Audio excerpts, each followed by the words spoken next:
And now, welcome to 7 Questions with Emmy. Brought to you by Steel Lake Specialty, where expertise meets compassion. Hey guys, welcome back to 7 Questions with Emmy. My guest today has been nominated for 9 Grammy Awards, received the Gospel Music Association's Dove Award for Female Vocalist of the Year 5 times, and is now out with a new Christmas album. Natalie Grant, thank you so much for chatting with me today. Emmy, thank you for having me. I'm honored.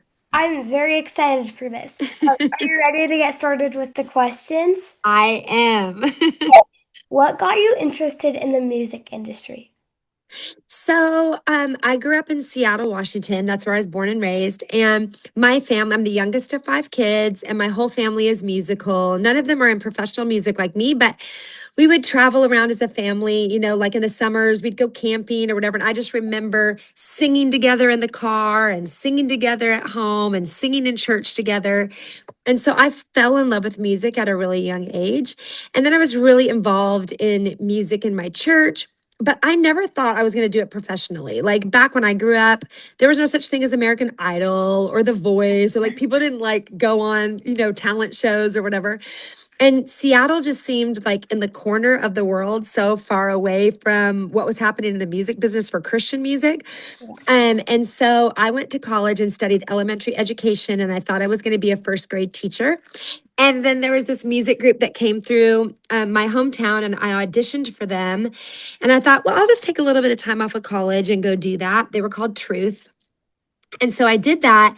And that was really what God used to kind of be like, hey, this is what I have for you. And so I didn't ever really know about the music industry per se.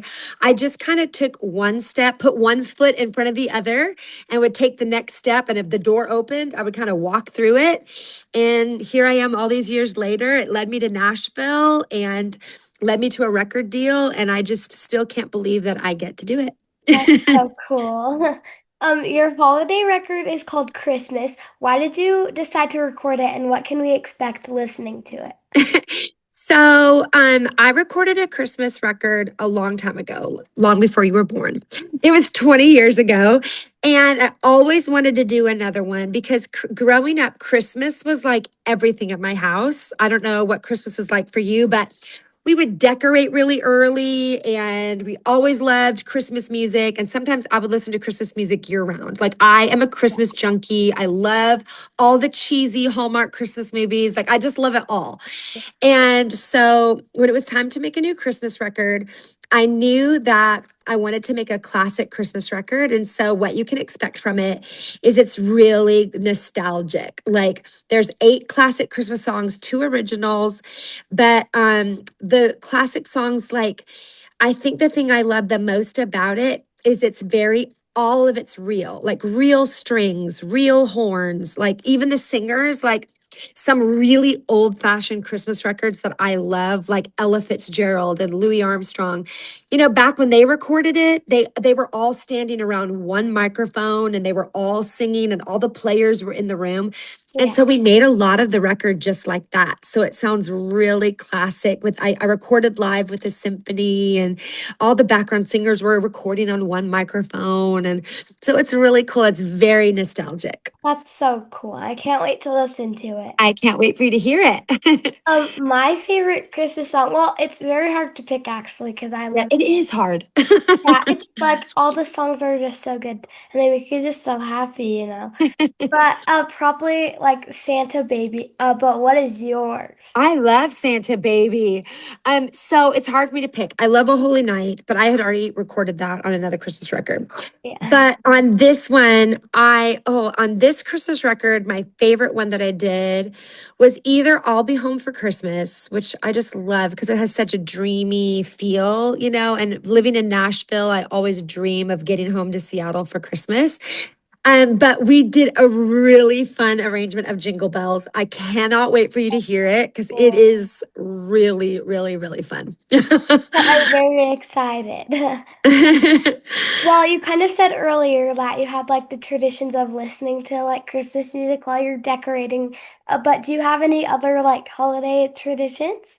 Yes. So we always, on the 23rd of December, my whole family gets together and we have cookie decorating. And at my parents' house, we'll set up one big long table that's like we put tables after table after table together, and it makes like I don't know how many feet, but really, really long. And there's like 40 of us. And we always gather around there and have cookie decorating. And it's one of my favorites because we eat and feel like we're about to get sick while we're decorating the cookies, but it's Yeah, so fun. that's so And fun. I love that tradition. And then oftentimes we'll get in our cars, sometimes we'll get in a like big cars so we can all gather into several and we'll go look at all the beautiful Christmas lights around and all the neighborhoods that we know are going to be decorated so pretty. And then on the 24th, Christmas Eve, we always gather around the piano and we all sing together as a family. And so those are all my favorite traditions. That's really fun. I live in Idaho and it is very cold here. So if you ever want a very chilly Christmas, you can come here. But Yes, have Idaho is you beautiful. have you been here before? And what is your favorite way to have one of our famous potatoes? So, first of all, I love Idaho. It is so beautiful. And I have been to Boise and I've been to Coeur d'Alene. Coeur d'Alene, Idaho is so beautiful because growing up in Seattle, if ever we went to the east side of the state, which was Spokane, or yeah, Spokane is the one that's right. Yes, Spokane is right close to Coeur d'Alene. And so Coeur d'Alene, I think, is one of the most beautiful little communities. I love it. And baked potatoes are one of my favorite things. We make them at home all the time, but I like it with salt on the outside on the skin. And then I love it with butter, cheese, bacon, and chives. Yes, me too. Texas Roadhouse has really good baked potatoes, which Oh, that sounds good. has You're making me salt. hungry, It Emmy. has salt all around like the skin, so. That's my favorite. Oh, it's so good. So you're actively involved in campaigning against human trafficking. Why is this so important to you? A lot of years ago, it's a crazy way that I became involved in it, but I was watching a television show, Law and Order Special Victims Unit. They still make that show. I think it's like 28 or 29 seasons in, but they did an episode of human trafficking, and I'd never even heard of what that was. Like I didn't even know what it meant. This was back in 2004, and nobody was talking about human trafficking.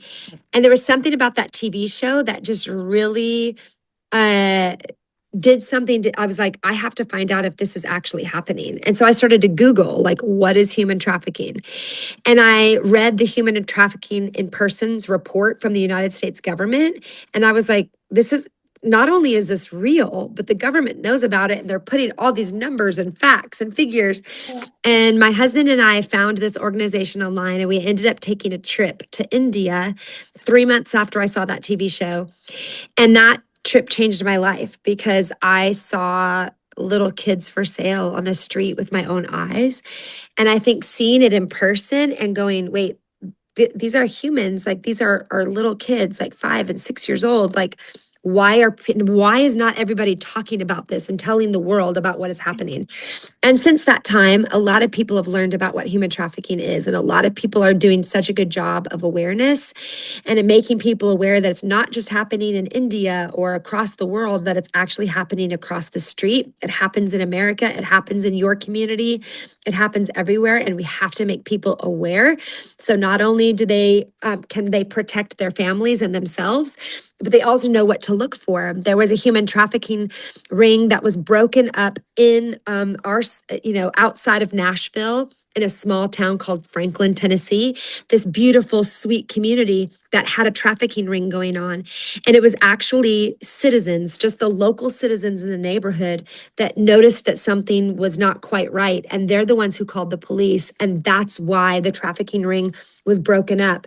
And I think that piece of local citizens being able to be aware and know what to look for is going to help so many people be found. I founded an organization back in 2005 called Hope for Justice. And Now, all of these years later, 20 years later, they last year helped over 150,000 kids find freedom from human trafficking all over the world.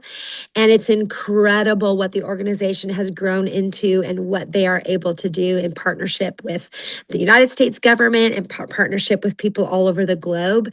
And I'm so grateful that people like you let me talk about it on things like this so that more people can become aware of what they can do to help bring a stop to human trafficking. Yeah.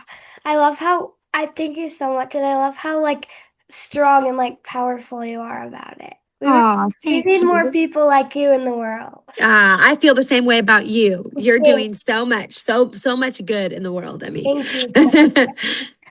This is the last question. Can you Okay. give a piece of advice with me or our viewers? Leave a piece of advice. Yeah. So, gosh, if I was leaving a piece of advice with you at your age, because are you 11? 12. 12. Oh my gosh, that's amazing. I love 12. 12 is such a good age. Yeah. I think number one, you seem to me to be very sure of who you are.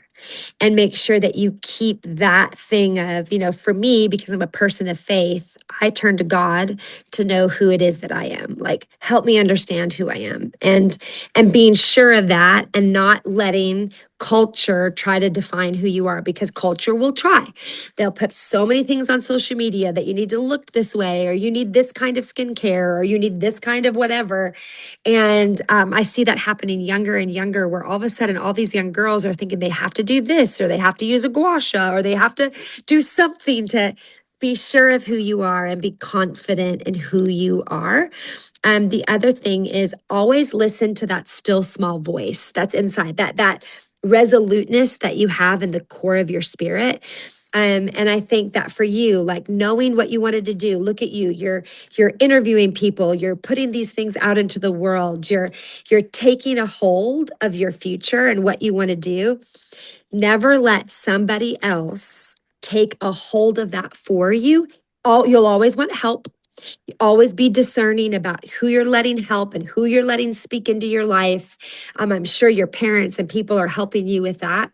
But for me, it's you. I can already tell. You know who you are inside. You know what you want to do. And make sure that the people that are surrounding you are helping you towards the goal of what you feel created to do, instead of trying to form you into what it is that they think you should be doing. And I think if more people had that resoluteness of, I know who I am and I know what I'm supposed to do, stay true to that. That would be my advice. Thank you so much. You're one of my Yes. favorite interviews I've ever done. So, Thank you. also just have to say, your eyes are so pretty. Thank you so much. You're You are welcome. so kind. Well, you are gorgeous. You Thank are you. so well spoken. You are an incredible interviewer. So keep doing what you're doing. Thank you so much. 7 Questions with Emmy, brought to you by Steel Lake Specialty, where expertise meets compassion.